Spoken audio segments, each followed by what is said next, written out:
I'm just going to talk to you about Provision House. It seems it's been quite a while since we had an update on what was going on there. So I'm going to give you a quick overview of the things that are happening now and some of the challenges that we face. And I'm going to leave some prayer points with you, if that's okay. For those that don't know, Provision House is a charity that's based in the High Street in Dudley. It used to be called Loaves and Fishes.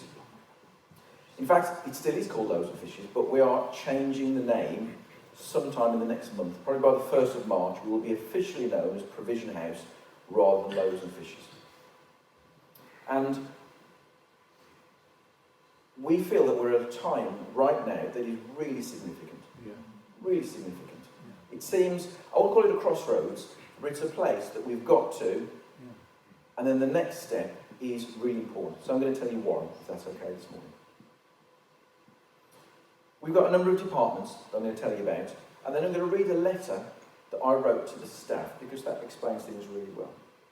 So Provision House, it was set up as Loaves and Fishes in the early 2000s, and the main idea was to give out furniture and household goods to people that didn't have anything. So people fleeing domestic violence, people who the council put up into flats or bed sits with no furniture. Provision House, Loaves and Fishes, did that, and they did it really well. Yeah. Trained volunteers. It was a good place, it was a good thing to do. When I took over in October 2017, there were some issues there. And I felt that one of the things that we need to do was move. So we moved from Blackheath, where we had 4 small properties, and we moved to our new building in Dudley High Street. So, building top right on the PowerPoint. It used to be the Co-op many years ago, then it was an indoor market, then it was a shoe shop, and now it's a Provision House. And we run a number of departments from there now. So we're still doing the furniture, but there's a lot more as well. We've got a food club. It's called the Provision Food Club. And we realised when we moved to Dudley that there were lots of food banks in Dudley. But there were lots of people who had kind of outgrown the food bank, but they weren't able to be self-sufficient. So we wanted to set something up that we thought was unique, that was a stepping stone between food banks and being totally self-sufficient. So we started our Provision Food Club. So people join through a referral, they pay £4 a week and they get lots of food, which is mainly healthy food. People can choose their own food. But the key thing is for us is we start building a relationship with the people that come in. So it's not just, here's your carry bag for the food, see you next week. It's, we spend time talking to people. So we try and get to the heart of the issues that are the reasons why the people need us in the first place. And there's so many issues. So our ethos has changed from it's just food to we'll deal with anything that comes through the door. Okay? So whatever issues people have when they turn up, whether it's problems with benefits, whether it's loneliness, isolation, whether it's problems paying their energy bills, wherever it might be, we try and deal with that. And it's been really successful. The problem with these kind of departments is there's not one set model that works for this. Because, like I've just said, we deal with anything that comes in, which is difficult to kind of put a model and funding on that. But that's what we do. We're about to try and expand that physically, so it takes up more space in our building, get some comfy areas to sit and some private places where people can talk. But that's been really successful. Through the pandemic, we changed to delivering food to parents of children on free school meals, so we adapted very quickly.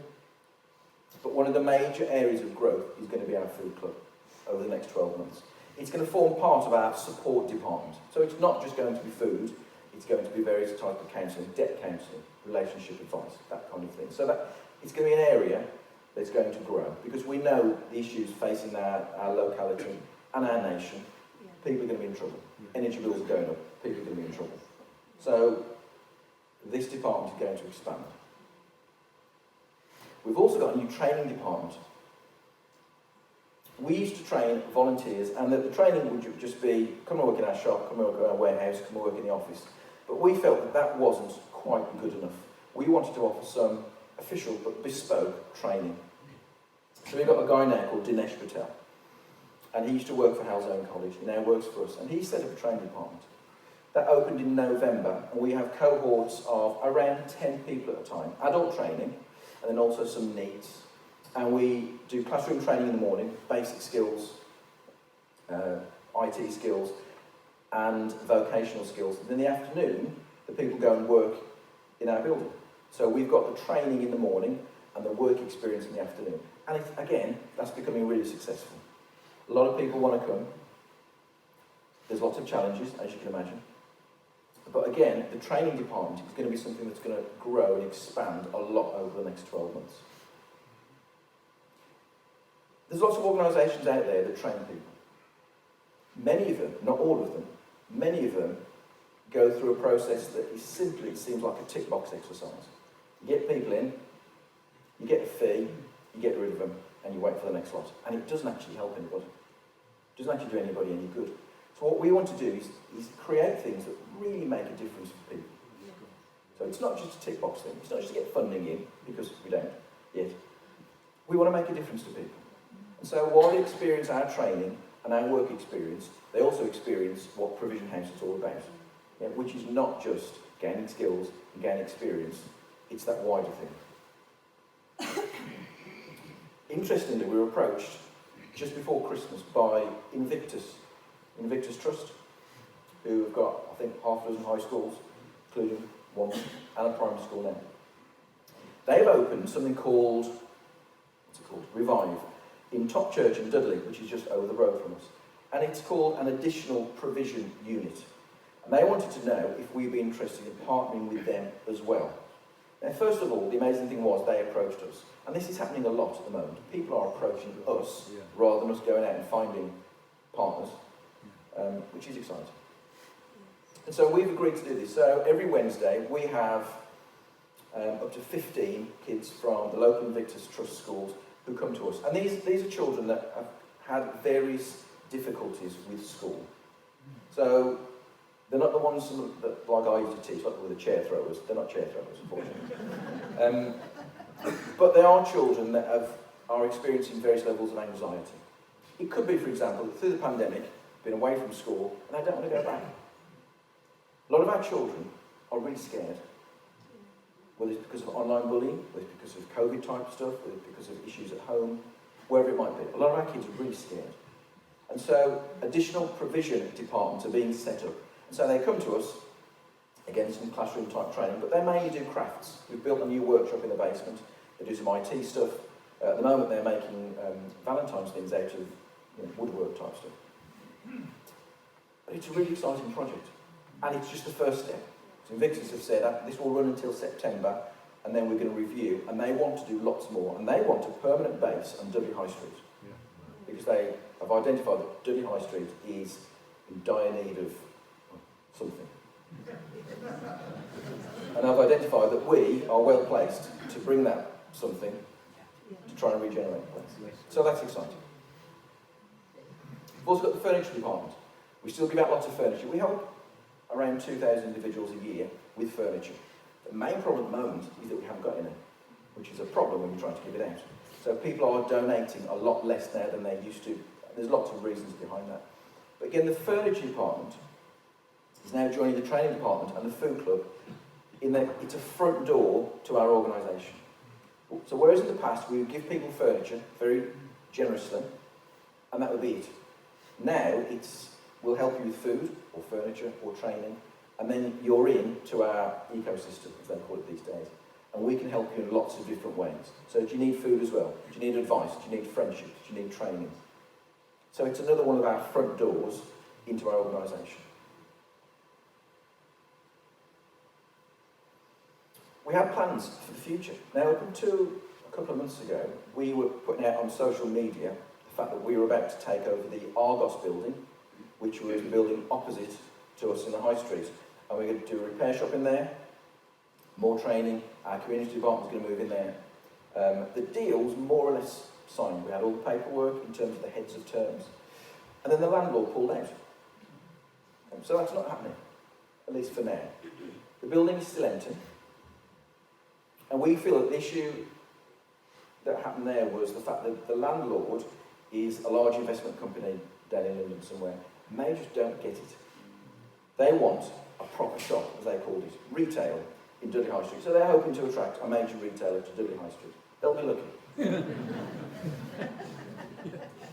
So we said we'd fill it, we'd pay you rent, we'd attract more trade, but they've got cold feet. So that is not happening for now.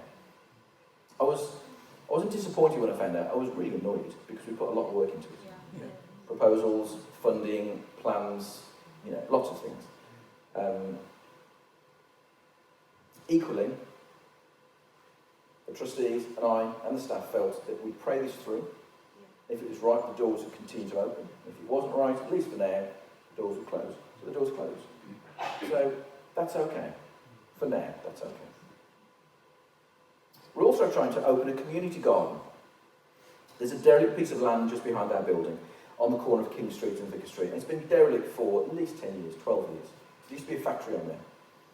It's overgrown, so we managed to locate the landowner. Dudley Council told me the landowner was based in the Cayman Islands. So they paid me to fly over. So I've spent 2 years tracking down the owner. In the end, it turns out he lives in Birmingham.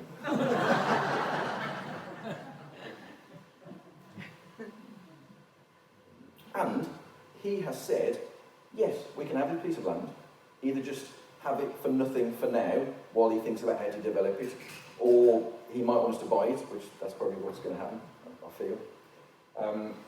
But we want to develop this into a community garden. Link with our food club. We're going to teach people how to grow things, so healthy eating, get people outdoors, exercise, that community spirit. So we think that might happen. There's lots of funding attached to these projects now. So we think that might happen. So that's a prayer point. Like I said at the start, this year feels different to me. I start every year, since 2017, thinking about the charity,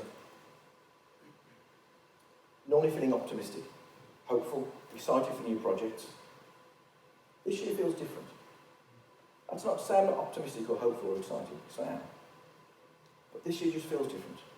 So, I'm going to read a letter, it's not a very long letter, that I wrote to the staff just 2 weeks ago, just to try and set out where I felt we were at and where I felt we were going. Then I'm going to leave with some prayer points. This is what I said. Most organisations choose to either consolidate or expand. In other words, to make what we have now better and more secure, or grow into new projects that we haven't done before. I want to do both. And actually, we need to do both.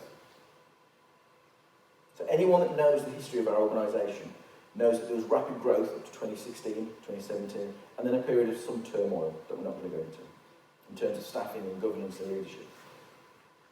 So when I joined in October 2017, the goal was to continue to operate, to keep the lights on, and to pay the staff. And for a number of weeks and months, there wasn't a great deal of certainty as to whether we were going to do that. But we were successful in that.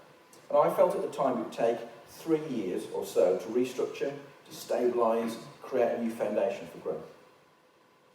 However, several unexpected things happened, and are still happening, that weren't part of my original plan. Number one, it became clear that we needed to move from Blackheath, like I've already said, to start again in one large building instead of 4 small buildings. I didn't expect to do that at the start, but it became clear that we needed to. Number two, COVID. As a pandemic, this will probably end up as a period of lasting about 2 years. I'm not saying it'll be over after 2 years, but in terms of the seriousness of it. And it's been 2 years where we've been seriously impacted. I'm sure we can all identify with that. Lots of ways, seriously impacted, and continue to be. Number three,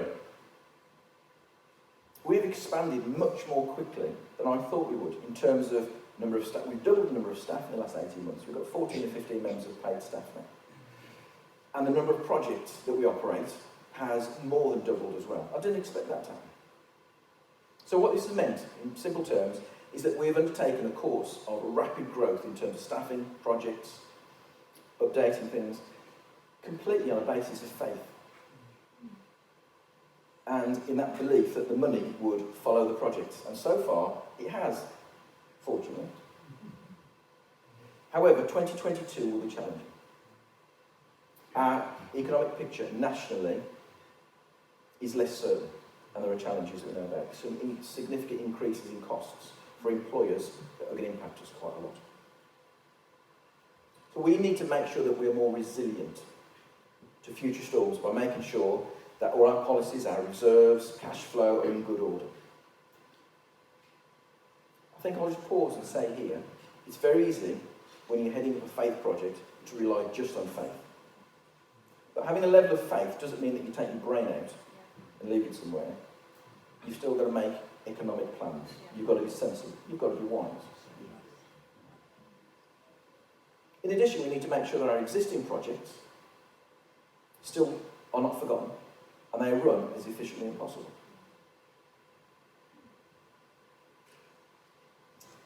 This doesn't mean that we're not going to be taking on new projects. Far from it. We can't control when we'll be approached by someone with a good idea or a good project. We can't afford funders when they offer grants to meet new local need. And we can't stop what's happened in the St Thomas Quarter, where we're based in Dudley. Our name is becoming known in some very important places at the moment, in positions of power. We haven't pushed this at all, but it's happening. We've been noticed for who we are, who we represent, and what we do. We will need wisdom in deciding what we do and what we don't do. That's one of the biggest challenges for me. I like to say yes to everything, but that's not wise, is it? When we ask God a question, the answer will either be yes, no, or not yet. And we need to work out which one it is. So the focus for 2022 is faith and wisdom. We need both. We'll be consolidating what we have and starting new things when and where God tells us to do so. This is a year where we find out lots of things. Our community garden, where it will go ahead. Whether we retain our contract with Sandwell Council, that's a big contract. Whether we keep our car park, borrow a car park. If there is a levelling up fund for Dudley. If we have a repair shop, a cafe, a youth support department, and so on. This is also the year when we have to decide whether we're going to stay in our building at Provision House, because there's a break clause, and so we need to be wise about that. It's a big year. Faith and wisdom is needed. I'm going to leave you with some prayer points, which Tony will put up on the screen in a moment. The first point is wisdom and favour. The word wisdom keeps coming back. The trustees need to be wise. I need to be wise. The staff need to be wise. We need to make good decisions. The world is a really complicated place. Dudley Council is a really complicated place. We need wisdom. We need favour. That's not just about the favour of men. It's about God's favour. Yeah. We're also winning favour with the right people as well. Yeah. We need wisdom and favour. 2, we need finance. I don't like asking about money. I've always felt that God will provide the funding. And he has, so far. But equally, we need to be wise with our finances. We need to make wise judgments. We need finance to come in. If we're going to buy or long-term rent our building, we need lots of money to do it. If we're going to refurbish it, we need lots of money. If we're going to expand our food club, because the need is there today. But I haven't got the money in the bank at the moment to do that. So we need the finance. And as Christians, we shouldn't be afraid or embarrassed to talk about money. We need it. I'm not asking you for it, but it needs to come from somewhere. We need wisdom to pursue the right projects and ignore the wrong projects. I've had a few of those in the last 12 months. Of really good people, good ideas, approach. And I've gone so far with it, I thought, this just isn't right for us. That's a big decision. And sometimes you're not sure if you're making the right decision. Is this just me? I'm having a bad day? I've eaten too much pork pie? What is it? But wisdom to produce the right things. Pursue the right things and ignore the wrong things. Number 4, the right connections. There are people out there that want to help us. There are people out there waiting for projects like ours to invest in. There's lots of people in local government, central government, lots of people at Westminster that are interested in what we are doing. But we need the right connections. Yeah. Politicians are interesting people to work with. I'll leave it there. We need the right connections. And finally, our building. As I've said, we don't have a long enough lease on this place to do our projects long term. We can't get long-term, large levels of funding unless we either own the building or we've got a 25-year lease. So we've got 6.5 years left in our lease. So nobody will give us any more funding at the moment because the lease isn't long enough. So we are negotiating on all those things. When we do get the building, it's going to cost £3 million to refurb it. So these are big figures. These are big decisions. So this is where we're at. We have done so much good with so little. There was a word of prophecy 2 years ago, a month before COVID struck, in this church, about our charity. And the gist of the message was, the oil won't run out. Your funding won't run out. Your resources won't run out. You will be sustained. And for the last 2 years, we have. And I don't know how we've done it. It's not me. I don't know how it's happened. The only answer is, God has provided. But I feel that word of prophecy is now coming to a close. And 2022 is different. It's time for a new chapter. The page has been turned, and we're waiting for something new. We're waiting for the next word. We're waiting for the next vision to follow. I don't know what that will be. It's really exciting. I love going to work. It's really cold, but I still love it. It's an exciting time. So I'm asking you, if you can remember just one of those prayer points, will you pray for us? Particularly for wisdom. That's the key thing. For the people in charge. For wisdom to do the right thing. To pursue the right funding. To not pursue the wrong things. So will you do that for us? Yes.